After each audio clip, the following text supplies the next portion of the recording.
इरफान पठान भी ना सोचता होगा, यार ये कैसी ज़िंदगी लिखवा कर लाया हूँ मैं ढोल जैसी। मैं अगर प्रो इंडिया बात करता हूँ तो भी मेरे ट्वीट के नीचे, मेरे सोशल मीडिया पोस्ट के नीचे इंडियन क्रिकेट फैंस भी आ जाते हैं, पाकिस्तानी क्रिकेट फैंस भी आ जाते हैं, पकड़ के मेरी मंजी ठोक देते हैं। मैं अगर एंटी पाकिस्तान बात करता हूँ फिर इंडियन क्रिकेट फैंस आ जाते हैं, पाकिस्तानी क्रिकेट फैंस आ जाते हैं, फिर मेरी मंजी ठोक कर चले जाते हैं। मेरी ज़िंदगी मतलब मंदिर का घंटा छोटा लफ्ज़ है। वो पुरानी वर्कशॉपों में ना एक डीजल इंजन पड़ा होता है ख़राब सा, जिसके ऊपर हाथ शाथ सीधा कराया जाता है नए मकैनिकों का। इरफान पठान का ना वो वाला हाल है। हालांकि वो डीजल इंजन किसी काम का होता नहीं है, ठीक उसने क्या होना होता है, लेकिन वो उनको छोटों को कहा जाता है कि चलो खोलना कैसे है डीजल इंजन, ये तो कम से कम इसके ऊपर सीख लो ना, इतना फ़ायदा तो इसका है।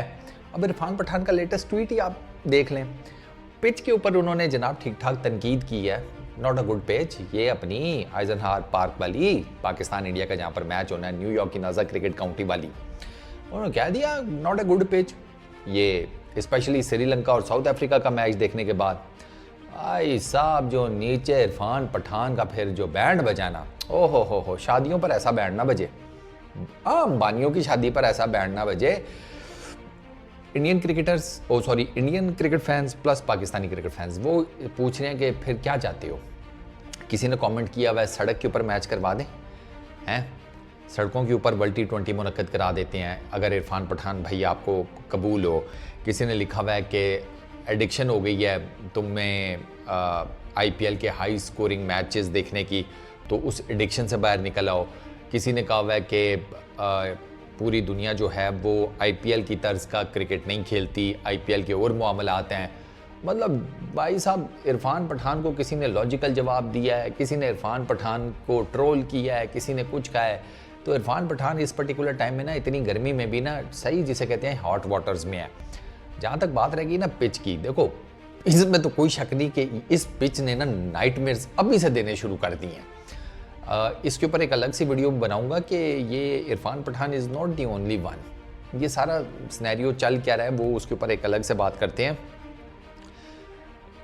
पिच वही है जो इंडिया और बांग्लादेश के वार्म अप मैच में थी, वही पिच है जो उस मैच में डिफरेंट रिएक्ट किया है और श्रीलंका और साउथ अफ्रीका के मैच में बिल्कुल डिफरेंट तरीके से सामने आई है। श्रीलंका और साउथ अफ्रीका के मैच में बाउंस था, क्योंकि बांग्लादेश और इंडिया का जो मैच हुआ था बाउंस था, थोड़ी सी सीम मूवमेंट थी, थोड़ी सी क्विक भी थी, लेकिन बैटर्स के लिए एक लेवल तक फ्रेंडली भी थी।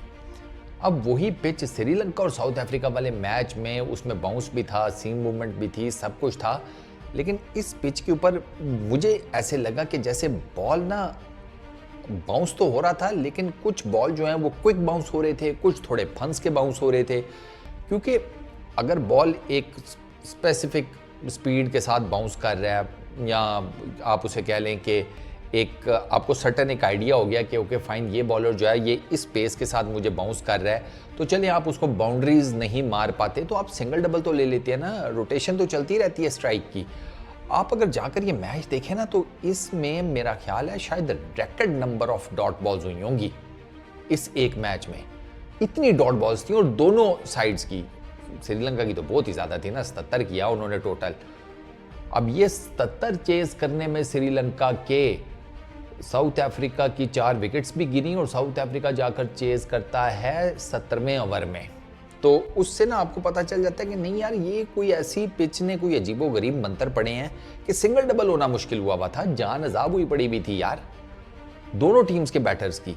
और हालांकि दोनों टीम्स के बैटर्स ठीक ठाक हैं, ऐसा नहीं है कि बिल्कुल नूरे हैं, दोनों टीम्स अच्छा खासा जिसे कहते हैं डिसेंट लेवल के ऊपर खेलने वाली टीम्स हैं। साउथ अफ्रीका के तो प्लेयर्स अभी अच्छा खासा परफॉर्म करके हैं, मिसाल के तौर पर क्लासन ने IPL में ठीक ठाक परफॉर्म किया, लेकिन कल क्लासन इस मैच में इस पिच के ऊपर क्लासन को भी समझ नहीं आ रही थी कि यार मैं क्या करूं, मैं क्या ना करूं, कौन सी शॉट खेलूं, कौन सी शॉट ना खेलूं।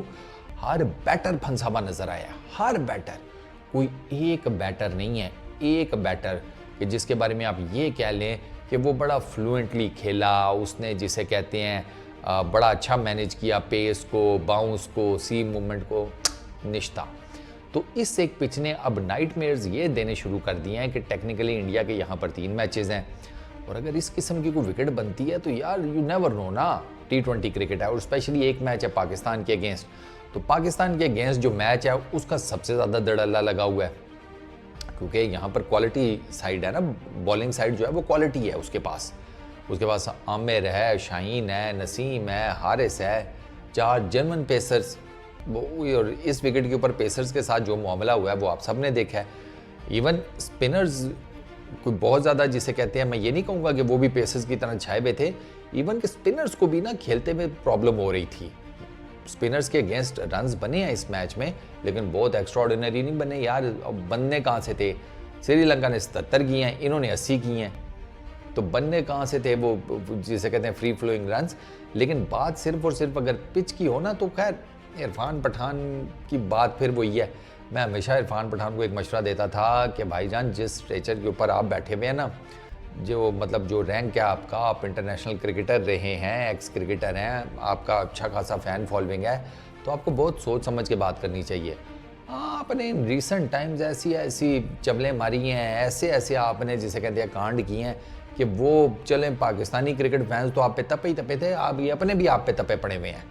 यार कोई कॉमन सेंस की बात किया करो, कोई लॉजिकल बात किया करो। आप इरफान पठान के जाकर ये सोशल मीडिया चेक कर लें, स्पेशली उनका एक्स का अकाउंट, नीचे जाकर देखें देमार 4.5 हो रही है, और हो किसकी रही है? इरफान पठान की, कि हाँ तुम्हें ये कर दें, तुम्हें दिस, तुम्हें दैट।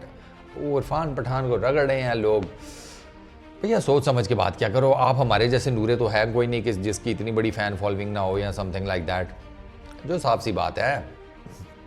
आप बहुत सोच समझ के बोला करें, क्योंकि आपकी जो अल्फाज हैं या आपकी बोली हुई बात, उसका जो इफ़ेक्ट है ना वो काफ़ी आगे तक जाता है, वो लंबा जाता है। तो बराए मेहरबानी कोशिश करें ज़रा डिसेंट लॉजिकल बातें करनी शुरू करें, ताकि ये जो फ़ैन का आपके ऊपर एक भसड़ छाया हुआ है ना, ये थोड़ा सा ज़रा कम हो। इस वीडियो में इतनी, अपना बहुत ख्याल रखना। नेक्स्ट वीडियो में मुलाकात होगी। Peace out.